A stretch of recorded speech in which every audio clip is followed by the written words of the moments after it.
ஸ்வாகதா கிருஷ்ணன் யாரு அப்படின்னு பார்த்தீங்கன்னா, தமிழ் ஃபிலிம் இண்டஸ்ட்ரியில பாடகி அப்படின்னே வந்து சொல்லலாம். அண்ட் நடிகை மாயா எஸ் கிருஷ்ணனுடைய அக்கா. என்ன அப்படின்னா, தான் சென்னையில் வந்து ஒரு தமிழ் மியூசிக் டைரக்டர் கிட்ட வந்து ஒர்க் பண்ணதாகவும், அந்த மியூசிக் டைரக்டர் இவங்களை செக்ஷுவலி வந்து அபியூஸ் பண்ணியிருக்காங்க அப்படின்னு ஒரு குற்றச்சாட்டை முன் வச்சிருக்காங்க. அவர்னால பாதிக்கப்பட்ட பல விக்டிம்ஸ் வந்து என்னை ரீச் அவுட் பண்ணியிருக்காங்க அப்படின்ற செய்தியும் வந்து சொல்லியிருக்காங்க. சரி, அவர் இதை மட்டும் தான் பண்ணாரா அப்படின்னா, எனக்கு சினிமா வேணாம், பேர் வேணாம், பணம் வேணாம், புகழ் வேணாம், எதுவுமே வந்து வேணாம், ஆனா இவர் யாரு அப்படின்றது லீகலா கண்டிப்பா வெளிக்கொண்டு வரேன். ஹாய், ஹலோ, வணக்கம் திரைக்குறள் நேயர்களே, நான் உங்க விஜயதயா. இன்னைக்கு இந்த பதிவு எதை பத்தின ஒரு விஷயமா இருக்க போகுது அப்படின்னா, பாடகி ஸ்வாகதா கிருஷ்ணன் ஒரு பரபரப்பான விஷயத்தை பத்தி சொல்லியிருக்காங்க. ஸோ என்ன அந்த விஷயம் அப்படின்னா இந்த வீடியோல டீட்டெயிலா பார்க்க போறோம். வாங்க வீடியோக்குள்ள போலாம். ஸ்வாகதா கிருஷ்ணன் யாரு அப்படின்னு பார்த்தீங்கன்னா, தமிழ் ஃபிலிம் இண்டஸ்ட்ரியில பாடகி அப்படின்னே வந்து சொல்லலாம். அண்ட் நடிகை மாயா எஸ் கிருஷ்ணனுடைய அக்கா. இவங்க வந்து சின்ன வயசுலேருந்து கர்நாடிக் சிங்கிங்க்கு வந்து ட்ரெயின் ஆயிருக்காங்க ப்ராப்பரா. அண்ட் தமிழ் ஃபிலிம் இண்டஸ்ட்ரியில ஜோதிகா நடித்த காற்றின் மொழியில டர்ட்டி பொண்டாட்டி அப்படின்ற பாடலை பாடியிருக்காங்க. அதுக்கப்புறமா பேச்சுலர், நோட்டா, இஸ்பேட் ராஜா, இதயராணியும், இந்த மாதிரி பல படங்களுக்கு பாடலை பாடிட்டு வந்துட்டு இருக்காங்க. அது மட்டும் இல்லாம கர்நாடிக் சிங்கிங் அண்ட் ஷோஸுமே பண்ணிட்டு வந்துட்டு இருக்காங்க. இப்போ அவங்க ரிஷிகேஷ்ல போய் 6 வருஷமா செட்டில் ஆயிட்டாங்க. என்ன நடந்தது, ஏன் அவங்க ரிஷிகேஷ் போனாங்க அப்படின்னு ஒரு நேர்காணல்ல அவங்க பகிரங்கமான விஷயங்களை வந்து வெளியிட்டிருக்காங்க. என்ன அப்படின்னா, தான் சென்னையில வந்து ஒரு தமிழ் மியூசிக் டைரக்டர் கிட்ட வந்து ஒர்க் பண்ணதாகவும், அந்த மியூசிக் டைரக்டர் இவங்களை செக்ஷுவலி வந்து அபியூஸ் பண்ணியிருக்காங்க அப்படின்னு ஒரு குற்றச்சாட்டை முன் வச்சிருக்காங்க. யார் அது அப்படின்னு இவங்க பேர் வெளியிடலனாலுமே இவங்க வந்து ஒரு ஃபேமஸான மியூசிக் டைரக்டர் அண்ட் இவங்களுக்கு அவார்ட்ஸுமே கிடைச்சிருக்கு அப்படின்ற மாதிரி சொல்லியிருக்காங்க. இதனாலதான் நான் சென்னை விட்டு எனக்கு தமிழ் சினிமா இண்டஸ்ட்ரி, எனக்கு சினிமாவே வேணாம் அந்த உலகம் அப்படின்லாம் நான் வெளியே வந்துட்டேன். என்ன அப்படின்னா, தான் சென்னையில வந்து ஒரு தமிழ் மியூசிக் டைரக்டர் கிட்ட வந்து ஒர்க் பண்ணதாகவும், அந்த மியூசிக் டைரக்டர் இவங்களை செக்ஷுவலி வந்து அபியூஸ் பண்ணியிருக்காங்க அப்படின்னு ஒரு குற்றச்சாட்டை முன் வச்சிருக்காங்க. மேலும் என்ன சொல்லியிருக்காங்க அப்படின்றத விரிவா பார்ப்போம். ஸோ ஸ்வாகதா என்ன சொல்லியிருக்காங்க அப்படின்னா, அவங்க வந்து ஃபர்ஸ்ட் எப்படி இண்டஸ்ட்ரிக்குள்ள வந்தாங்க அப்படின்னா, சின்ன சின்ன சாங் போர்ஷன்ஸ், கோரஸ் இதெல்லாமே பாடிட்டு இருந்தாங்க. அப்போ அந்த ஒரு இசையமைப்பாளர்கிட்ட வந்து வேலை செஞ்சுட்டு இருந்தாங்க. ஆனா அவங்களுக்கு சம்பளம் கிடைச்சது இல்லையா. அதுக்கப்புறம் பார்த்தீங்க அப்படின்னா, இவங்க கிட்டேருந்து அவங்க நிறைய காசு வாங்கியிருக்காங்க. அண்ட் வேலை வாய்ப்பும் பெருசா அங்க இல்லை. ஸோ நான் தான் வந்து சிங்கருக்கு ஆர்டிஸ்ட் கூப்பிடுறது, ப்ரொடக்ஷன் பார்க்கறது, சவுண்ட் எடுக்கிறது, எல்லா வேலைகளுமே நான் வந்து அங்க செஞ்சிருக்கேன்.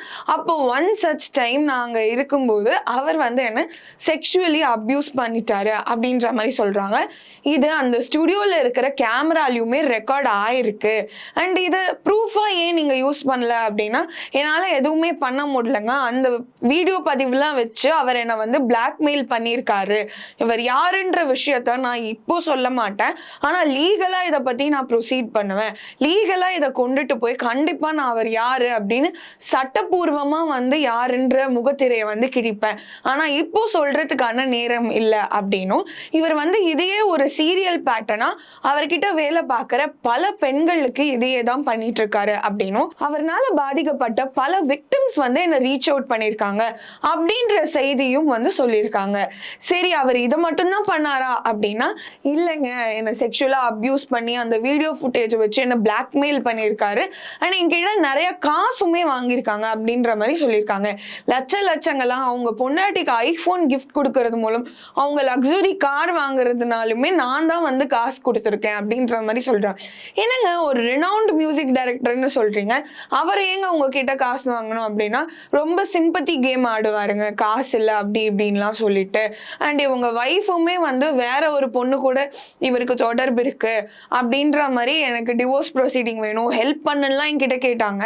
அதுக்கான ஹெல்ப்புமே நான் வந்து பண்ணேன்.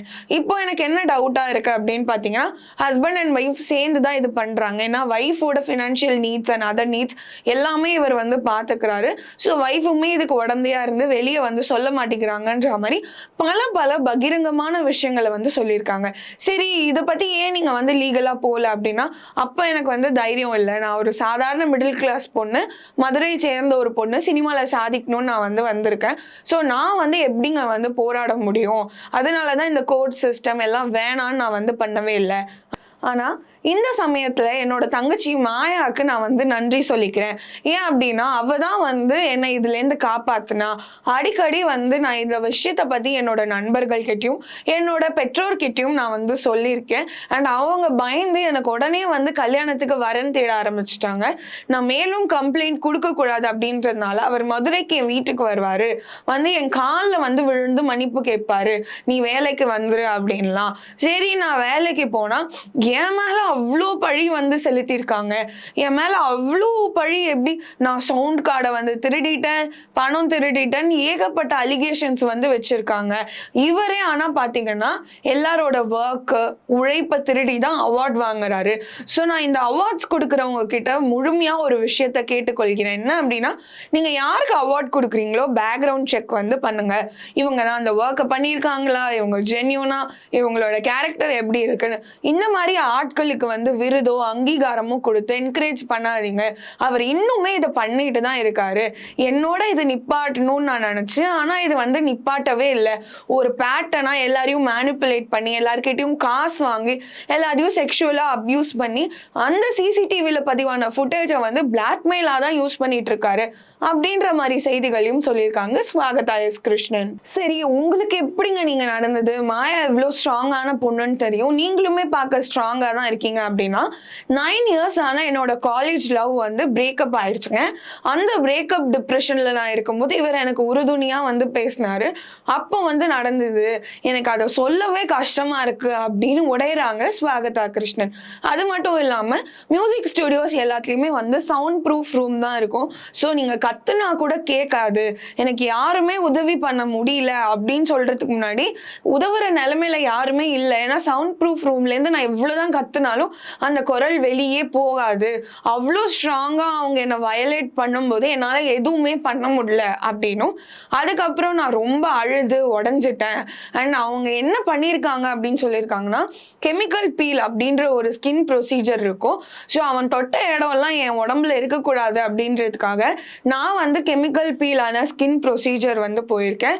அது போய் அந்த பழைய தோல் எல்லாமே அது கெமிக்கல் பீல் மூலமா எடுத்துட்டு புது தோல் முளைக்கும். அந்த அளவுக்கு நான் என்னையே வந்து வெறுத்தேன். ஸோ எனக்கு வந்து ஒரு நிம்மதி வேணும், எனக்கு வந்து ஒரு புனித தலம் வேணும் அப்படின்னு சொல்லிட்டு இங்க ரிஷிகேஷ்ல இருக்கிற கங்கை நதியில நான் வந்து முக்கி எடுத்து என்னை நானே சுத்தப்படுத்திக்கிட்டேன். நான் வேலை தேடி ரிஷிகேஷ்க்கு வந்தேன். நான் இங்க 6 வருஷமா தாராபாய் கிளாத்திங் வந்து நடத்திட்டு இருக்கேன்.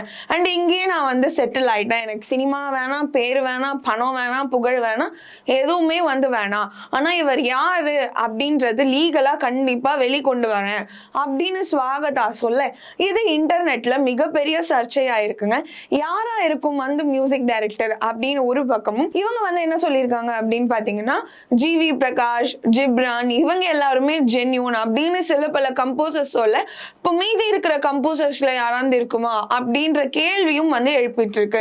இதுல நெட்டிசன்ஸ் வந்து மிக்ஸ்டு ரிவ்யூஸ் தான் வந்து கொடுக்குறாங்க.